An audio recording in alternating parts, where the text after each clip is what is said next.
Hello students, welcome back to my channel. Today I am going to discuss about class 12, the chapter continuity and differentiability. So before we move on to this chapter's main portions, I just want to share something with you.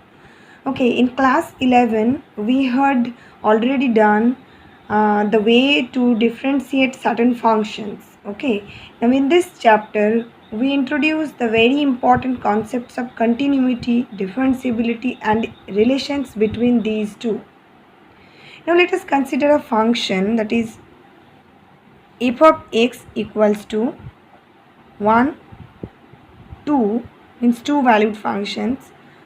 If 1, then if x less equals to 0, and it will take 2 if x greater than 0. If we draw its graph, this function's graph, then we will get like this, a very rough sketching I am drawing. Okay, think about this is point 1 and this is point 2. Now for obvious reason, for x less equals to 0, that means from these two left hand side points we will have only the value 1. That's why I have darkened this circle. And for more than 0, x greater than 0, we will get only two value. This is y equals to fx, this also y equals to fx. You can see that obviously this is 0 comma 2 point and this is 0 comma 1 point. Okay, now at points in the left hand side of x equals to 0, this side, okay, the points in the left hand side of x equals to 0 like 0 0.1, 0 0.01, sorry, it's minus actually. Okay, minus 0.1, minus 0.01, then minus 0.001 and so on. The value of the function is 1, right? At points in the right hand side of x equals to 0 like 0 0.1, 0 0.01, 0 0.001 and dot dot dot. This time minus signs are not there. That means these are positive points after 0. So the value of f for these points is 2, right? So in particular we can say that left hand side limit not equals to right hand side limit of obviously function f, and f of 0 gives us 1. F of 0 is equals to left hand side limit. Okay, this is RHL, left hand side limit.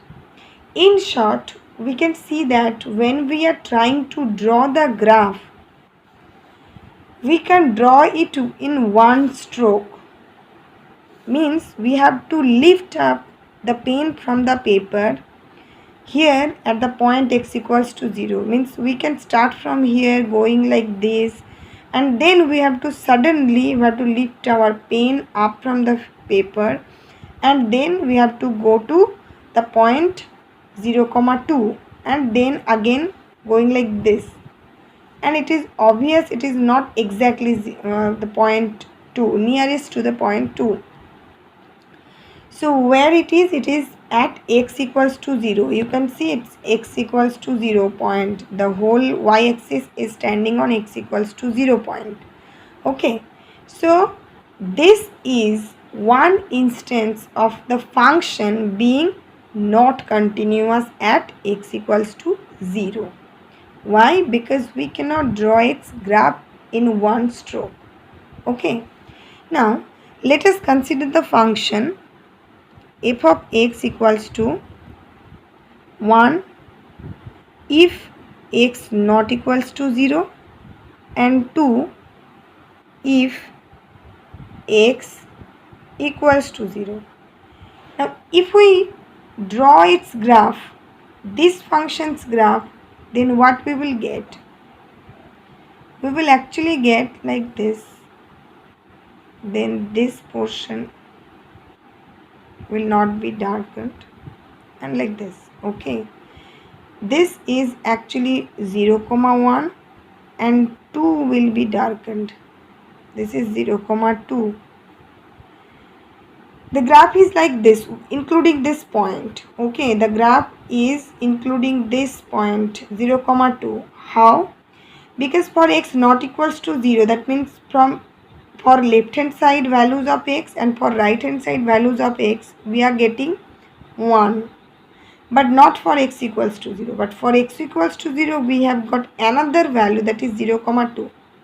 So here also, if we want to draw the graph, then we have to lift the pen again away from the paper. Okay, because for drawing this point 2, we need to lift out the pen and then we will go to this point. So this is another instance for the function being not continuous at x equals to 0. Okay, so these are two instances that I just discussed with you. Now we will write the definition of a continuous function. Okay, so I'm giving definition 1. Suppose f is a real function. F is a real function on a subset of the real numbers, means the real number set R, and let C be a point in the domain of f, then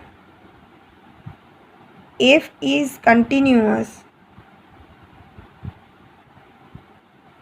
at C if limit extends to C f of x equals to fc. Limit extends to C f of x equals to fc. Okay, now a function will be discontinuous at x equals to C, here at x equals to C,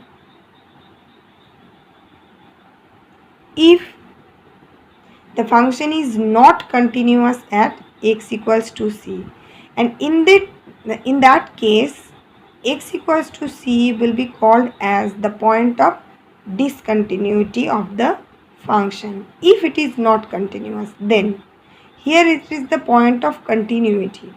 Okay, coming to definition 2.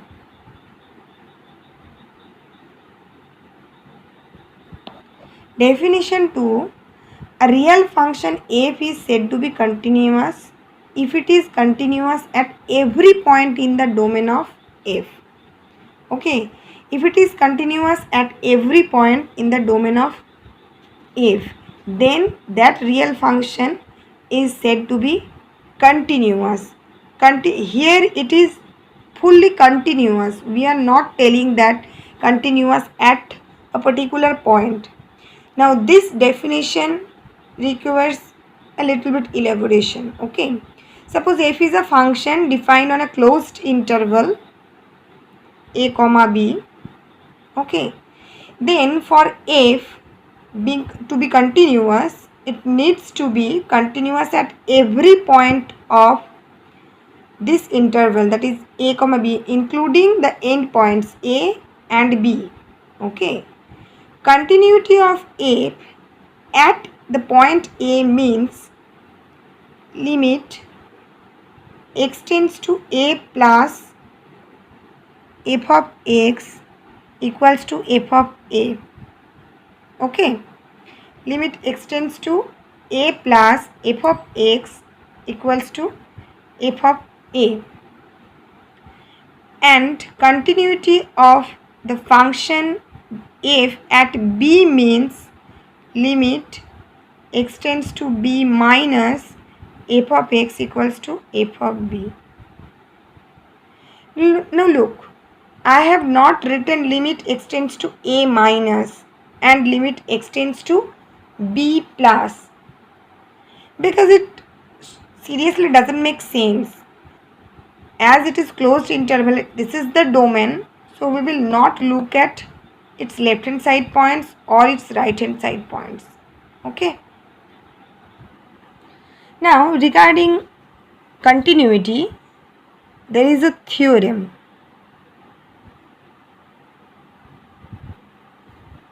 Okay.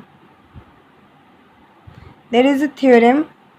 I'm giving the name as theorem 1, and this theorem is about algebra of continuous functions. Okay. So suppose f and g be two real functions. These two are real functions continuous at a real number at x equals to c. Then number 1, f plus g means addition of those two functions is continuous at x equals to c. Subtraction is also continuous at x equals to c. Their multiplication also continuous at x equals to c. Their quotient is also continuous at x equals to c, provided g of c not equals to 0. Then only we can say that this quotient is continuous at x equals to c. Okay. So proof of this theorem, a very easy proof. Okay. Now f plus g, number 1, f plus g is defined at x equals to c.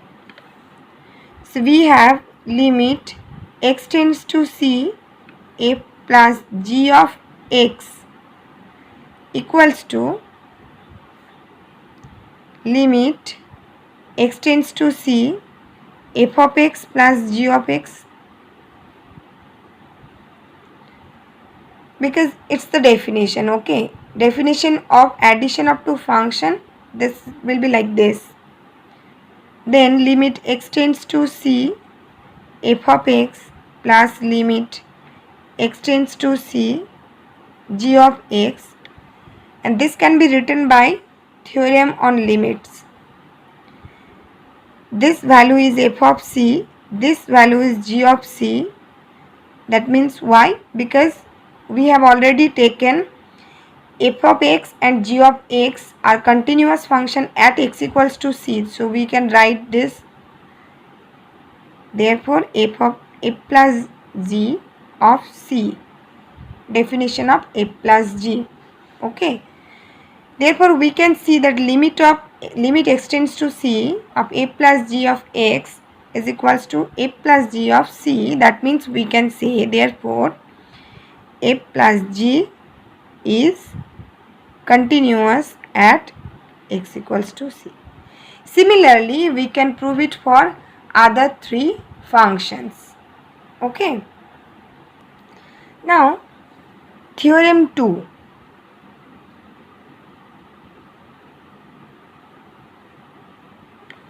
Suppose f and g again are real valued functions such that f compose g is defined at x equals to c. If g is continuous, f compose g, okay, if the second function is continuous, g is continuous at x equals to c, and if f is continuous at g of c, then f compose g is continuous at x equals to c.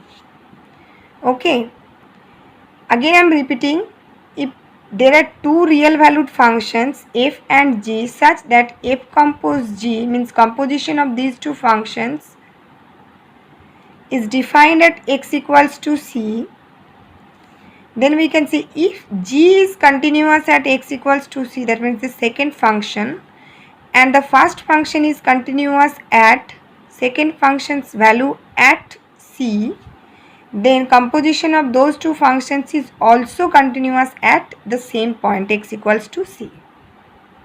Okay. Now for this exercise 5.1 in your NCERT book, we can do many questions on this topic, continuity. Okay, means algebra of and continuous functions are also there in this exercise. So we will be doing one by one some of categories of questions. So I have taken one question from the exercise, like prove that this is question number 4 from the exercise 5.1. Prove that the function f of x equals to x to the power n is continuous at x equals to n, where n is a positive integer. Now it is quite obvious that this is kind of polynomial function, and so this is defined, right? Defined at x equals to n. Okay, this is real valued function. So for the definition of f(x), there is no problem. Now limit x tends to n, f of x is equals to limit x tends to n, x to the power n. Okay, so this equals to n to the power n, and f of n equals to also n to the power n. So these two means f of n and limiting value, they both are same. So we can say therefore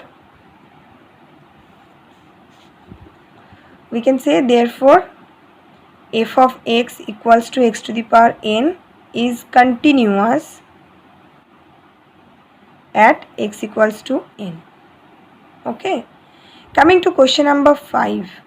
Question number 5 is fx equals to, the first value is x, second value is 5. First value's condition is if x less equals to 1, and second one is if x greater than 1. Okay, first one's condition is x less equals to 1 and 5 when x greater than 1. We have to check whether it is continuous at x equals to 0, x equals to 1 or x equals to 2. We have to check the continuity at these 3 points. So for first one, for x equals to 0. Now look, it is quite evident that f of x is defined at x equals to 0, and the definition is f of x equals to x, because when x less equals to 1, so 0 comes into this part, so it is f of x equals to x. So we can write f of 0 equals to 0.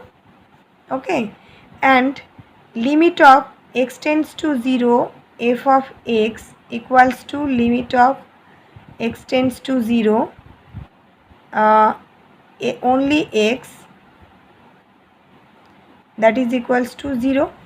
So these two values are same, 0 0, that means it is continuous at x equals to 0. So this is continuous. Coming to x equals to 1. Okay, so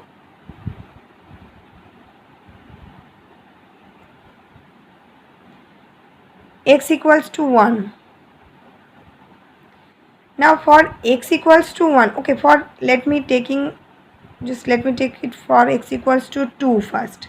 For x equals to 2 also, similarly like x equals to 0, it is evident that at x equals to 2 fx is defined, because for all points x greater than 1, fx has a particular value 5. That means f of 2 will be 5, and limiting value of x tends to 2, f of x also will be 5. So here also it is continuous. Okay, now coming to x equals to 1.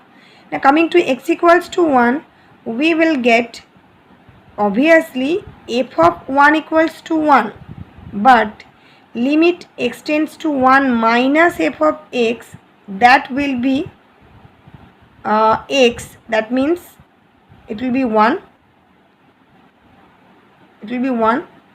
and limit of x tends to 1 plus f of x will be 5. So these two are not equal. As these two are not equal, so we will say that at x equals to 1 the function is not continuous. Okay, so in this way we have to complete other questions from this exercise. Okay, so up to 12, no, not up to 12, up to 13 it can be done very easily. So that will be your practice work. So this is all about today's session, students. I hope you all have understood.